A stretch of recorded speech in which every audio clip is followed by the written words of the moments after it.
arrêtons de parler des croyances limitantes des indépendantes. J'ai un vrai souci avec cette terminologie qu'on entend partout dans le domaine de l'accompagnement business, du développement personnel, du coaching. Et pour moi, c'est très représentatif d'une vision dominante de la réussite qui nous est imposée par ce genre de petits détails. Une vision dans laquelle la notion de limite est problématique, c'est-à-dire que dans cette expression, le mot limitante est péjoratif et les croyances concernées sont à rejeter ou transformer.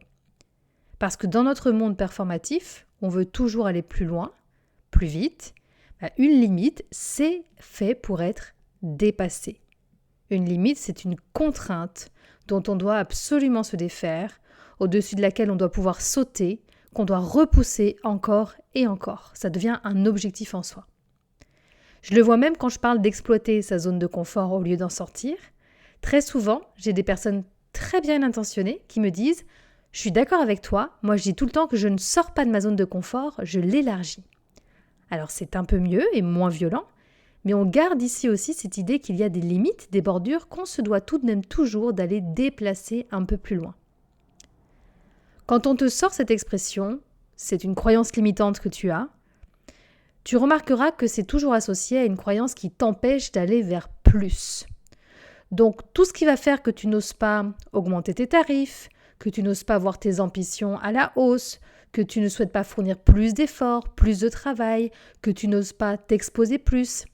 En fait, ce sont toutes les croyances qui te retiennent de poursuivre un développement plutôt classique d'expansion, de croissance. Alors c'est pas mal en soi de vouloir plus, Il y a des phases de vie où on a besoin de plus. Et en effet, tu peux aussi avoir des croyances qui te bloquent dans ce cheminement.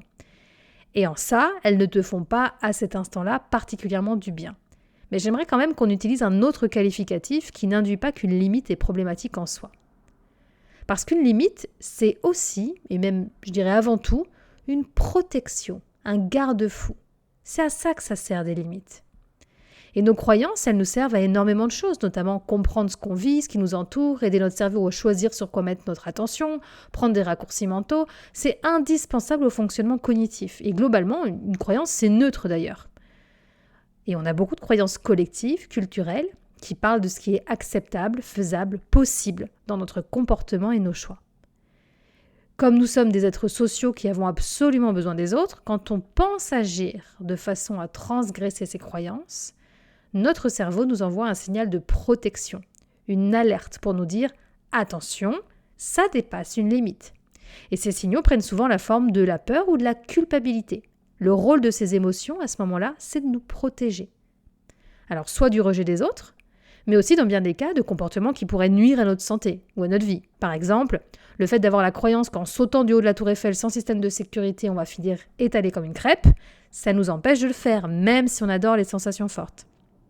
Et de la même manière, si j'ai la croyance, peut-être parce que mon expérience me l'a prouvé, qu'en travaillant 70 heures par semaine sur des tâches qui sont assez inconfortables pour moi, en n'arrivant jamais à déconnecter vraiment, je vais faire un burn-out, cette croyance peut m'aider à ne pas agir en ce sens et à respecter mes limites, justement.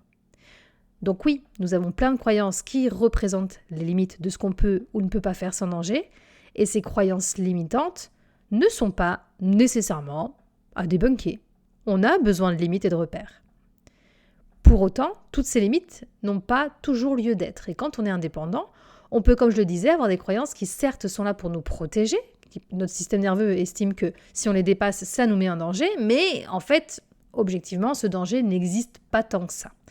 Par exemple, le fait qu'un client refuse ton produit ou ton service parce qu'il n'a pas le budget suite à l'augmentation de ton tarif que tu as faite pour que ce dernier soit juste pour toi. Alors oui, c'est pénible ce rejet, mais avant que ça devienne un danger réel qui t'amène de la précarité à force d'essuyer les refus, tu as de quoi voir venir et revoir peut-être ton marketing, ta stratégie d'acquisition. Bref, en soi, le danger immédiat, il n'est pas réel.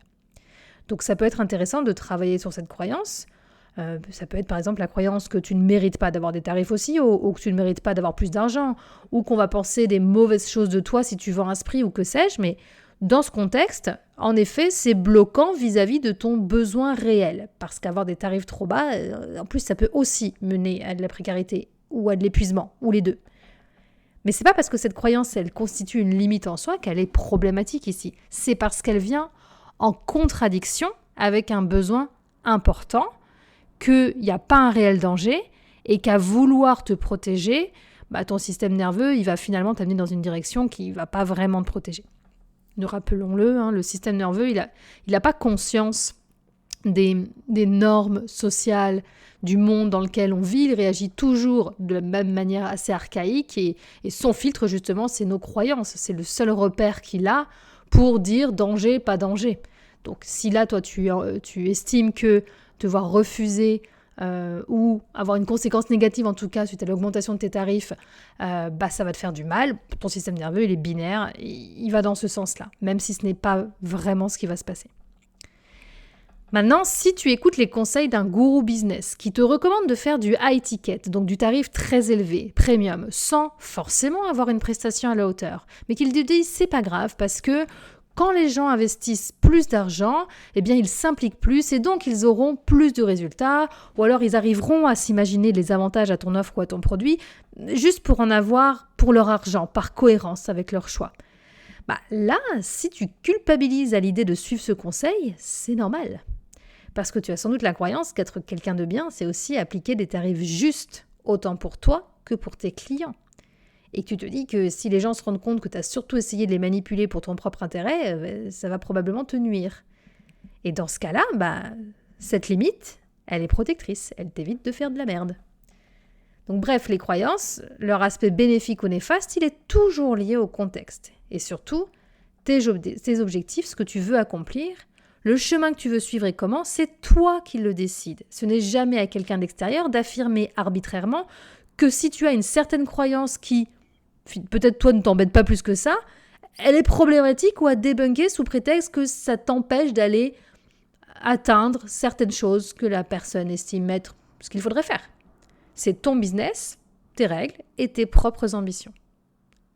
Si d'ailleurs tu recherches de l'aide pour avancer dans ton business sans qu'on vienne t'expliquer que tu devrais avoir plus d'ambition ou sortir de ta zone de confort pour progresser, ce genre de choses, j'ai des trucs pour toi en description. Et je t'invite, si ce n'est pas déjà le cas, à t'inscrire à ma newsletter, le lien est aussi en description, pour plus de contenu autour du slowpreneuriat et de la robustesse des indépendants. À très vite!